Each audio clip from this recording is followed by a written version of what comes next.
तो आज की खास दिन है मिकू के लिए। आज ही के दिन मिकू इस दुनिया में आया था 2025 में। तो आज इसको पूरा 1 साल हो चुका है डेट के हिसाब से, लेकिन हमने इसका अभी बर्थडे पालन नहीं किया है क्योंकि हम तिथि के हिसाब से पालते हैं। तो दोस्तों आप भी अगर ये सोच रहे हो कि इसने गर्ल्स कपड़े क्यों पहने हुए, तो इसके मम्मी को इच्छा था कि इसको गर्ल्स हो, लेकिन गर्ल्स तो हुआ नहीं, बॉयज हो गया। इसलिए पहले बर्थडे में इन्होंने क्या किया, मम्मी ने इसके एक गर्ल्स कपड़े सिला के इसको पहना दिया है।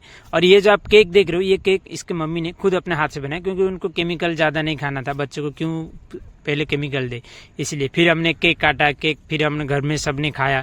फिर सब खाने के बाद हमने एक डांस प्रोग्राम किया था, और ये डांस प्रोग्राम में मिकू खुद नाचा, क्योंकि मिकू को ये जो गाना है ना अपना संबलपुरी में हाइगो करके गाना है, ये गाना इसको बहुत पसंद है। और जब भी ये गाना बजता है ना, अगर बाहर बज रहा हो तो भी ये बाहर चला जाएगा, गाने के पीछे पीछे भागता है। इसको गाना ये बहुत मस्त लगता है, देख सकते हो आप ये कितना जोर जोर से अभी उछल कूद करके नाच रहा है।